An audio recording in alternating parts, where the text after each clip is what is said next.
Ni hao, ne hao, and for that matter, salamji, assalamu alaikum, jambo, and greetings and welcome to a new series on the Confucian Analects. And I can't promise I'll stop there. I might do some other classic texts in ancient Confucian thought, but definitely the Analects. So first, let me say, what is the plan for this series? The plan is to do this video as a short video giving some very basic advice for how you can study the Analects.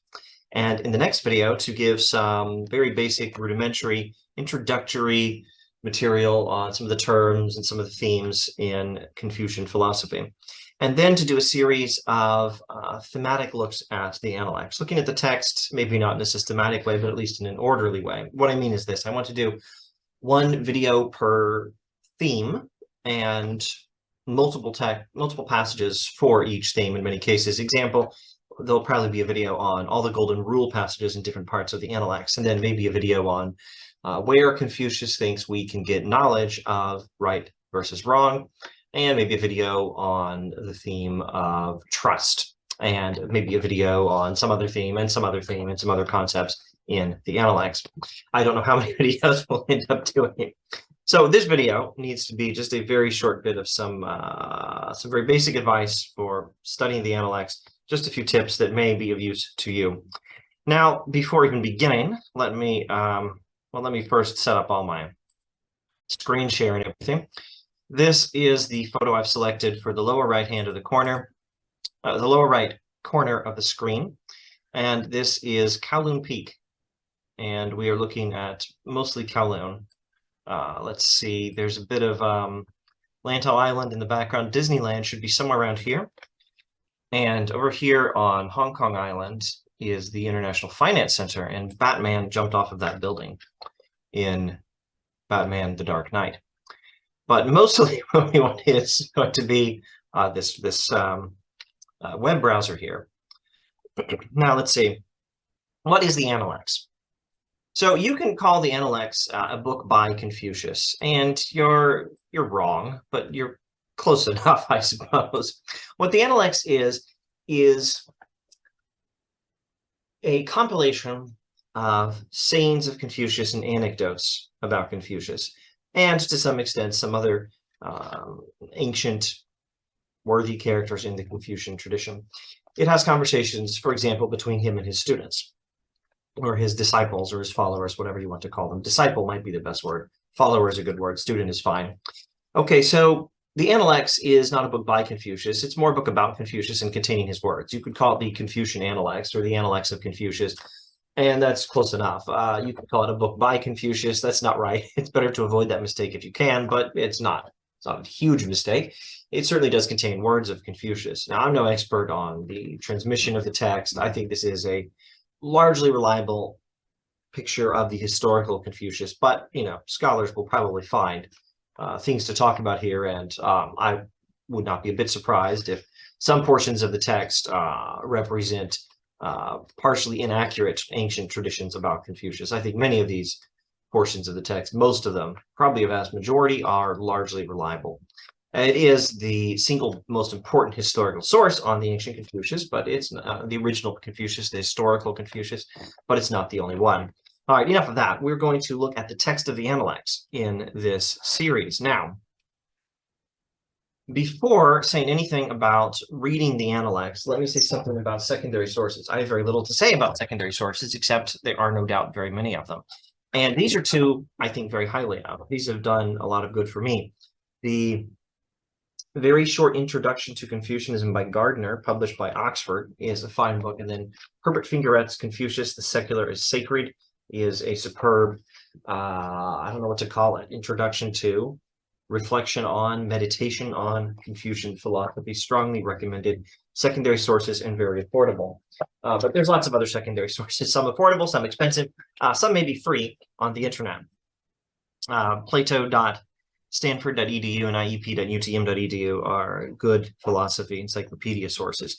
Now let's go to talking about the text and how to read it and what are some online resources of interest. First, let me observe, my advice is you read the Analects in whatever language you read best in, and you read Analects in the original Chinese if you can.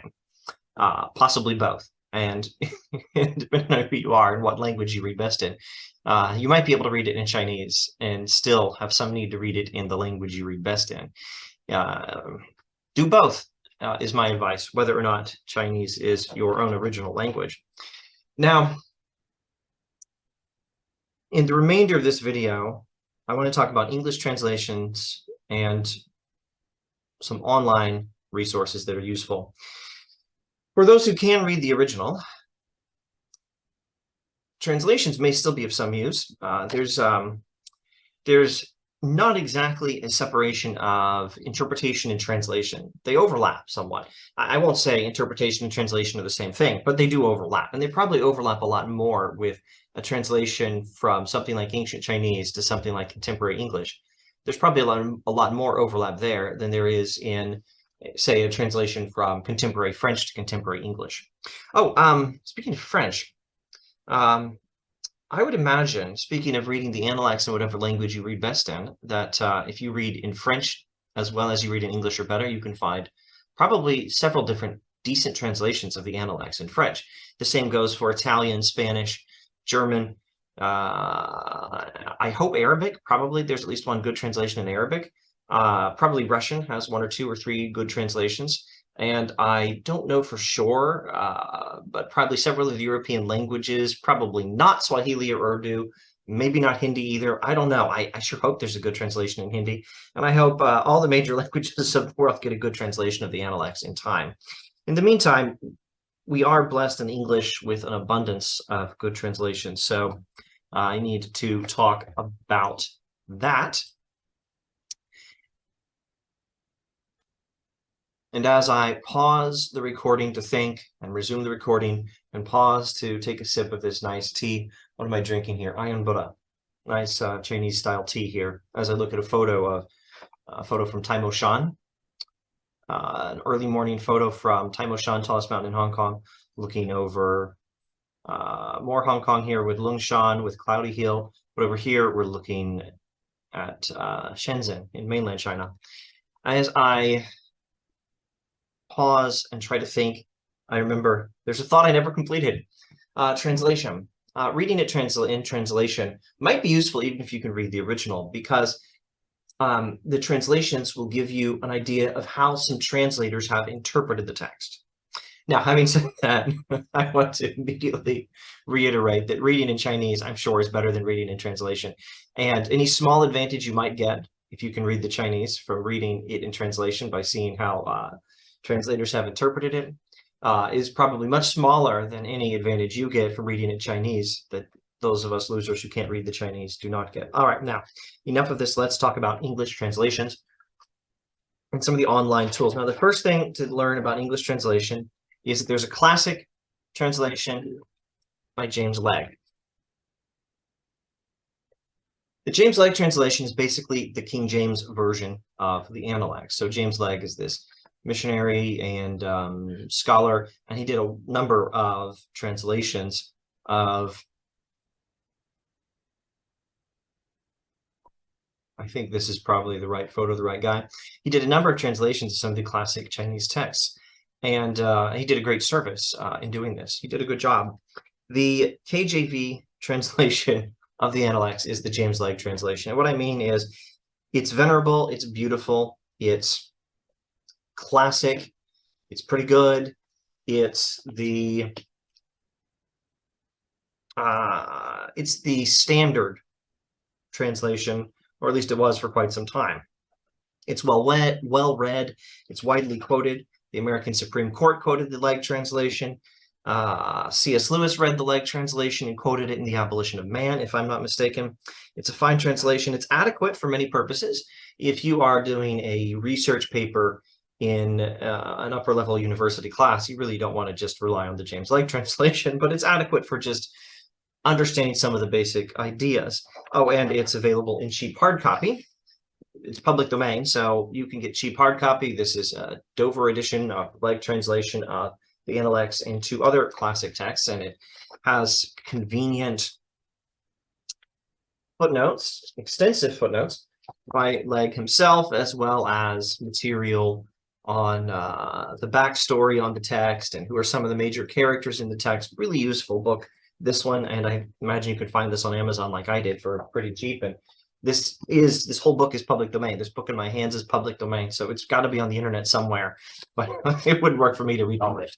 I can read some things online. I would read something like this text, hard copy, but the hard copies are cheap and it is free online. And let me go to one of those. Let's see. I think classics.mit.edu will have the Confucian Analects in the James Legge translation, and of course Gutenberg.org will give us, just search for Gutenberg Analects, will give us the James Legge translation. And one more thing about the James Legge translation. If you search for C-Text Analects, you will find this very handy interlinear edition using, because it's public domain, the James Legge translation. So for those of us who can't read the Chinese, you can at least track down some of the vocabulary. So this is very useful, having this interlinear resource available for tracking down the vocabulary. So if I want to see what word is used, actually, there's a great example somewhere in here. I believe the word mountains might appear. Not that one.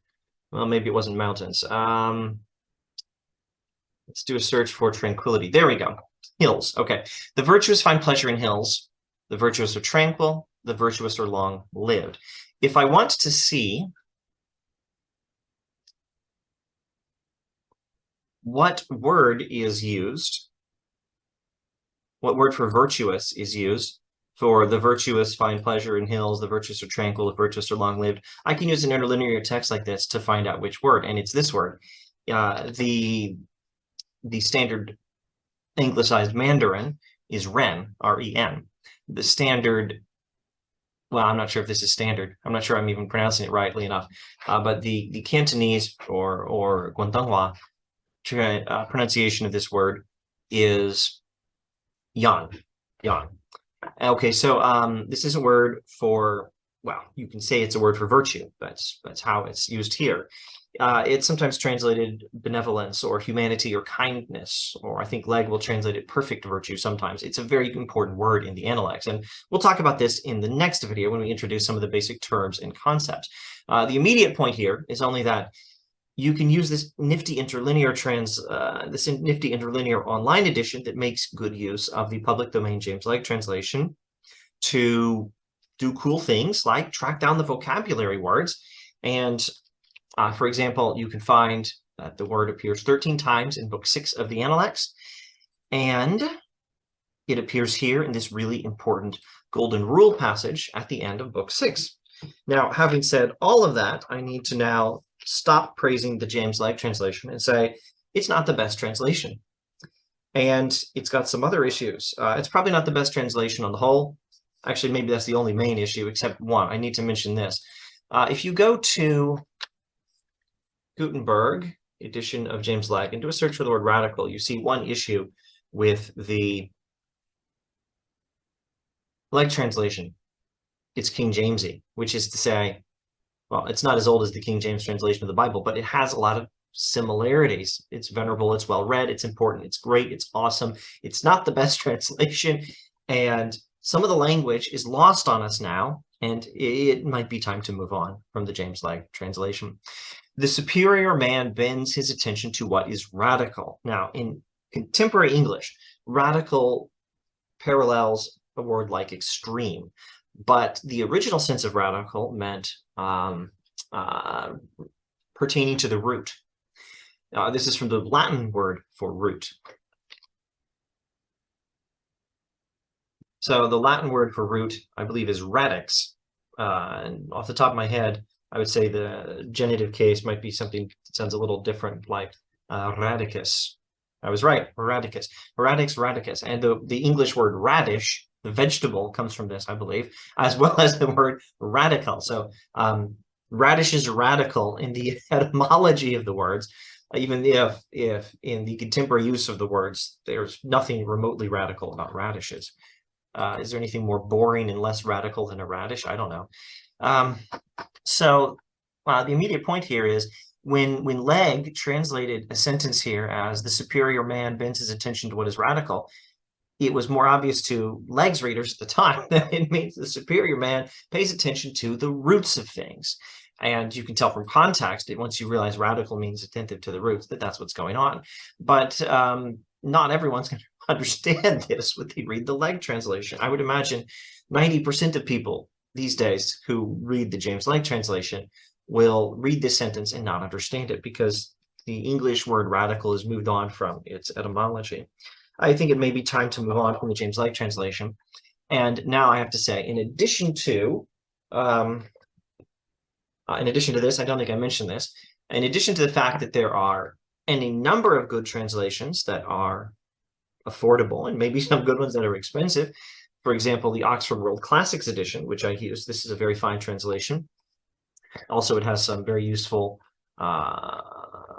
notes in the back of the book. This is a highly recommended resource, the Oxford World Classics edition. In addition to the fact that there are very affordable and good translations like this, and probably 30 others in English alone, I do need to mention one thing that is much newer than Legg, and probably a very good, very good resource. Google, well, I'm using Brave, but search engine up Muller Analects, M-U-L-L-E-R, and you should find this. And thank you, Charles Muller, for putting your translation on the internet for our use. It is not public domain. You better cite it properly if you quote it. But it is free on the internet, courtesy of Charles Muller. Thank you, Charles Muller. And it is, not that I'm an expert here, but it looks to me like a very respectable translation. And also it does have very useful notes, like where's that word ren? The first use of ren, or at least the first opportune moment to explain. Muller is going to give us a nice explanation of what that word means, how it could be translated, how it's a difficult concept to translate, etc., etc. So useful comments from the Muller translation. But more importantly, I just want to emphasize this thing's free on the internet, not public domain, but it is free on the internet. Thank you, Muller. And really importantly, it's also got the interlinear function. So you want to find out what are some of the key vocabulary words, where they appear. Check it out. This word appears a little over 100 times in the Analects, this keyword. So this has all the advantages of being able to at least keep track of some of the vocabulary if you don't know the language, if you're a loser like me, without having to rely on the now somewhat out of date in its use of English, and probably on the whole not the best translation in any case, although perfectly respectable James Legg translation. So I would recommend this one. If you want advice, I could give you some advice like